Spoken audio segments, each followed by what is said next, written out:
The most simple thing in geometry is a point.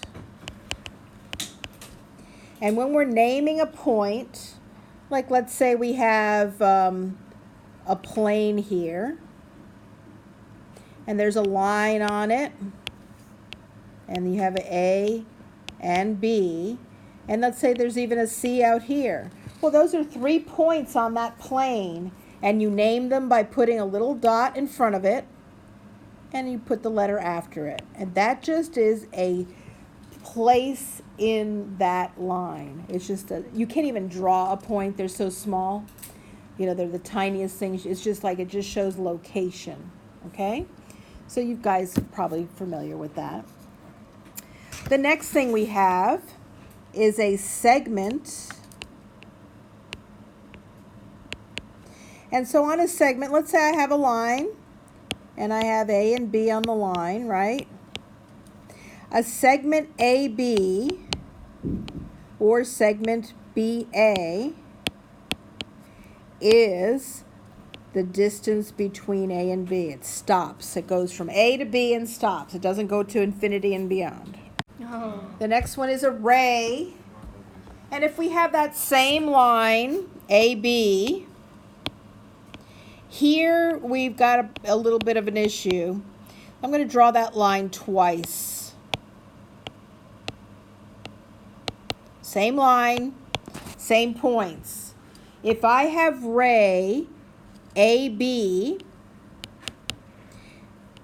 you put 1 arrow on that. That means it starts at the first letter, and it goes through the second letter, and it goes to infinity and beyond. And now if I have ray BA,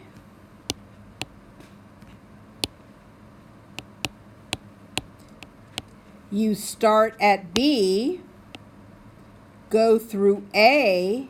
So the first letter tells you your starting point. The second letter is the guy you blow through and keep going, like you run a red light, okay? So next is line. And there's different ways to name a line.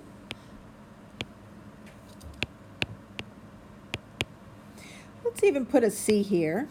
And let's do a little cursive N at the end there. This line has many, many, many ways to name it.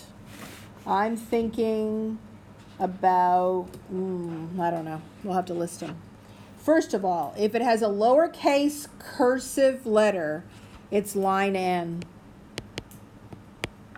You can name it like that. That's the easiest way to name it. If it has points and you want to name it with the points, this one has line AB. You only need 2 letters to show direction, and it goes to infinity. It has line AC. It has line BC.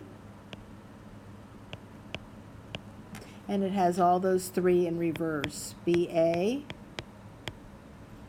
CA, and CB. And that still gives you the direction you need to go in, because it goes in both directions to infinity and beyond. You got arrows on both sides of that line. You guys have to know that you're telling me, if you're telling me 1 arrow, you're telling me it's a ray. It starts in one place and goes to infinity. If it has no arrows, you're telling me it's a segment. That just denotes the segment between the 2 points. If it has 2 arrows, it goes on forever to the right and forever to the left, okay? I'm going to draw a garden variety angle.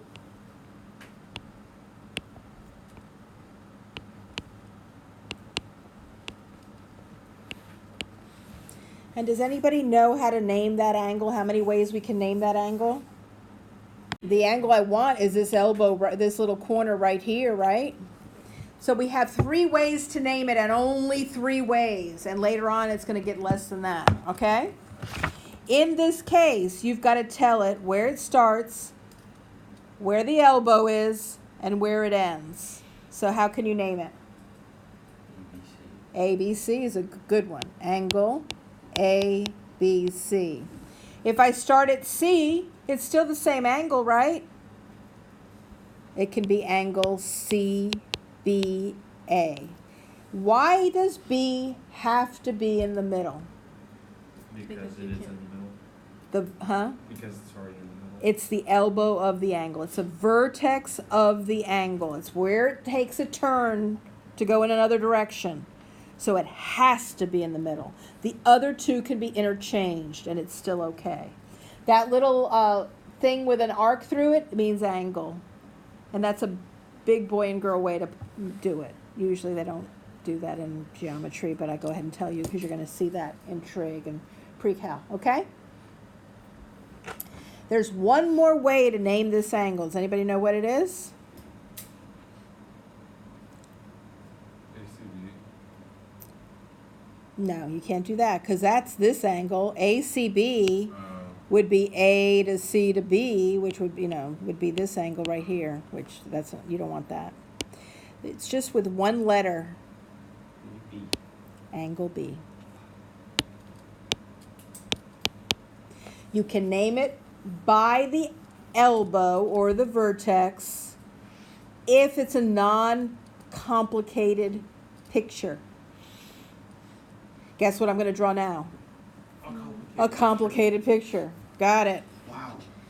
So we've got an X. Everybody draw an X and give him a belt. And we have I'm going to put the B in the middle. And then I'm going to put C, D, E, F, and a G. So we're going to name, how many ways are there to name this angle here? I want you to write the names you think that angle has on your paper, and then we'll talk about it. So there's a lot of angles in this picture, and the reason you cannot call that angle angle B, even though B is the elbow, because it could be one of those 20. It doesn't tell the ambulance where to go and get the body, okay? It doesn't tell them where you are. But if you're telling me that red angle, where does it start? What letter does it start at?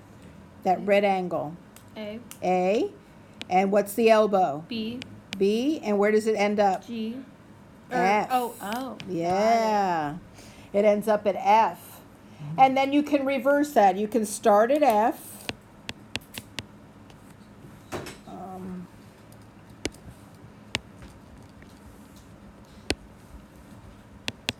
You still have to go through the elbow and end up at A.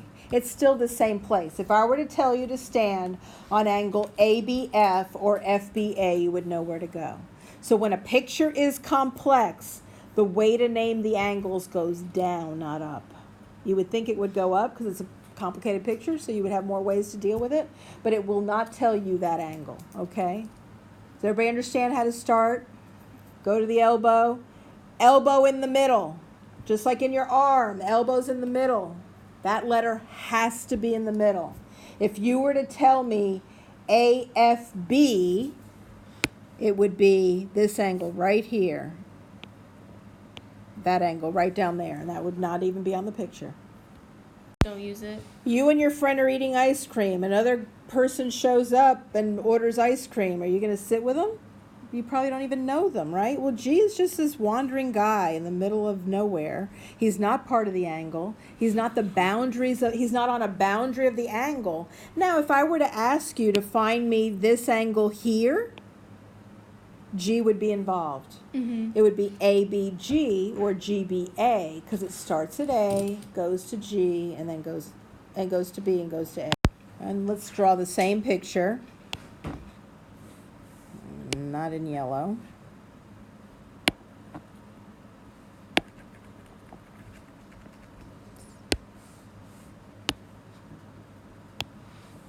So we draw the same picture with the belt. We put the B here. I think was the A up here. Yeah. Mm-hmm. A. Let me see here. C. A, B, C, D, E, F, G. Let's do this the other way. Now, if I'm saying to you, mark on this picture angle CBE.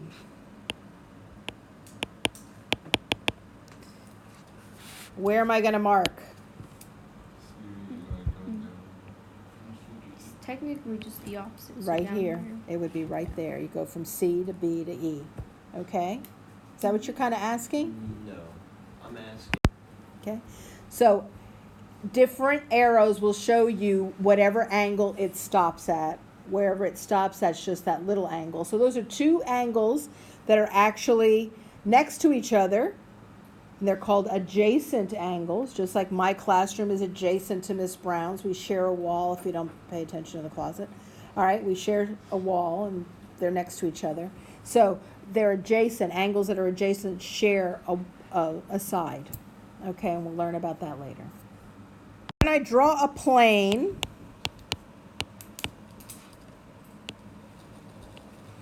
usually there's some things on it. And when you're talking about a plane, if I'm in this classroom, can you show me a plane other than the one I just drew? Can you show me a plane in this classroom? What is a plane? A wall is a plane. Got it? Tabletop, no legs. Plane. Piece of paper. What you're writing on is a plane.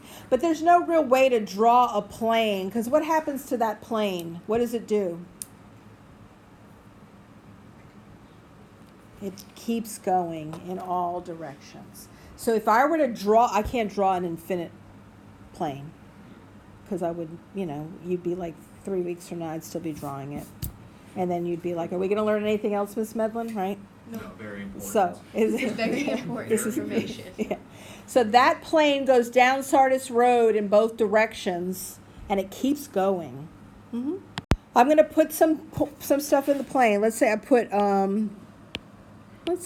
line L in the plane, and I'm going to put CD as 2 points on the plane, on that line. And then I'm going to put a point out here, like point K, and it has a little point next to it. And it's just kind of out in space, not doing much. And then I'm going to put a cursive G over here.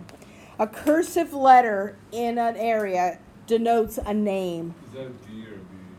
It's a CD. There's a point, CD. A cursive letter, you can name it that. So that can be plain G.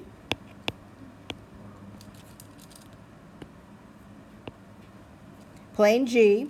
It can also be named with 3 points, but the points cannot be in a straight line. That's a cursive G.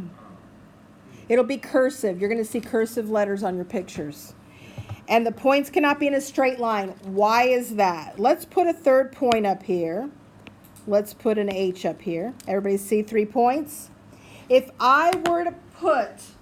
Let me get a piece of paper. If I were to name it with CDH, plain CDH, I could be talking about this plane. Does that not go through CDH?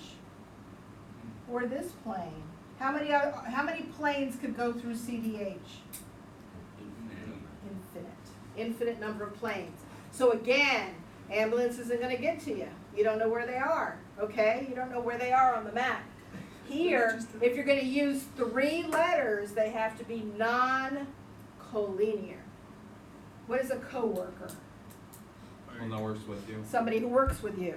Collinear is somebody who's on the same line as you. So I'm going to have to pull that K and use 2 other points. Any other 2 points that are not all in a straight line. Any 2 points are going to be in a straight line, so you have to use 3 points to show it. So there's plenty of ways to name this plane, but KCH is one of them. Plane KCH.